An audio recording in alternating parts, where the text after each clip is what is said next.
So I thought that I'd share this video, seeing what's happening around the world, especially in the Middle East between Israel and the Hamas.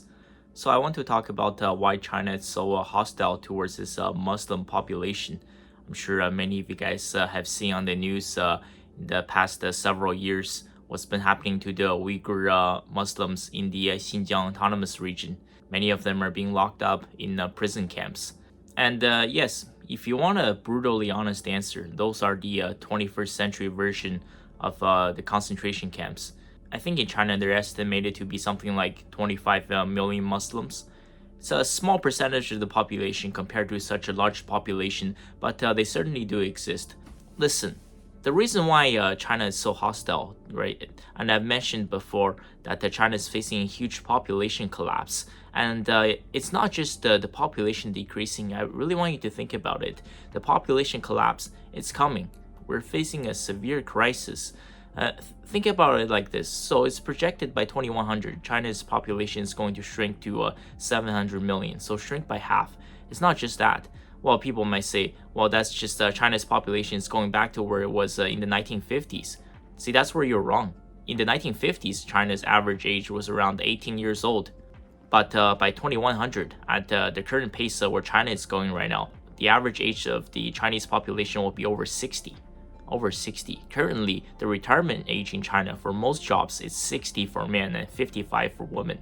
You heard that correctly. That means that most people will be retired. They will not be paying taxes. They will be collecting pension. There will be a very few people that's contributing to the economy. And what do you think that's going to happen? China is facing a 100% economic collapse. And I will go talk more about this, but I want to bring up the issue that the reason why China is so hostile towards not just Muslims, just immigrants and refugees in general.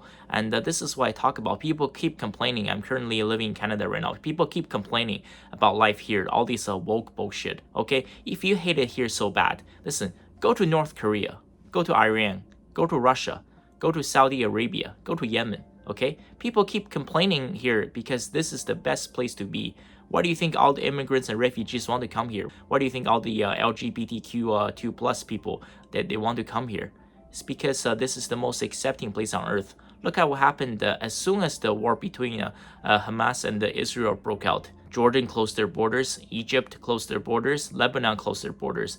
Even the Arab world didn't want anything to do with the refugees. I know a lot of people are going to attack me for this, but that's just the hard truth, okay? You bring millions of people from third world countries, from war-torn countries, and listen, those people, they're going to bring their problems into first world countries. This is why it's the same thing. Taiwan doesn't let in immigrants or refugees. Same thing with South Korea, same thing with Japan.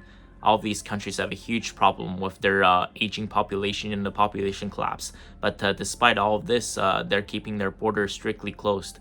Yes, I mentioned before, yes, it is possible. Well, you can't get a citizenship, but in China, if someone, let's say a foreigner, wants to permanently move to China to live and work there, yes, after you meet certain requirements, you can get a permanent residence, but it is extremely difficult. It's the same thing in South Korea and Japan. It's meant to be a deterrent.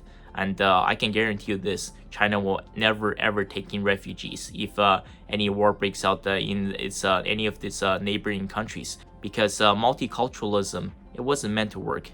Unfortunately, what's happening in the West, as I mentioned before, and it's the inevitable, because what's happened is since the rise of feminism, the birth rates across the West have been dropping to record low levels, and the country's economy just simply cannot sustain itself.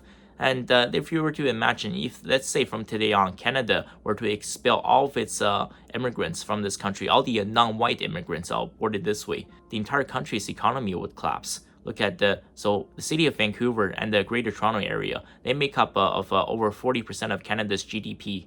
And the vast majority of the population in these two cities, they are immigrants, right? The country just cannot sustain itself. And what's happened is, look at Germany. It doesn't matter if you like it or not. Did you know that between 1990 to 2010, over 3,000 public schools closed down in Germany? Do you know why? Because there are no students due to record low birth rates in these countries. It doesn't matter where you go in any part of the world. Look at what happened during the Yugoslav war, right? Look at what happened during the Korea War. Look at what's happening in the Middle East. Look at what's happening right now between the Jews and the Palestinians. Look at what happened between the Shias and Sunnis. Listen, this is nothing new, okay? You go back 200 years, there used to be white people living all across the world. How did the colonization turn out? Almost nothing good came out of it. Even for me, my eventual goal in the next few years' time is to return to somewhere in Asia, enough of the West and their woke ideologies. And I don't think this is going to be the place for me in the long run. And as the birth rates continue to drop, as the population continues to shrink, these Western countries, they will have no choice but to continue to take in more immigrants and refugees.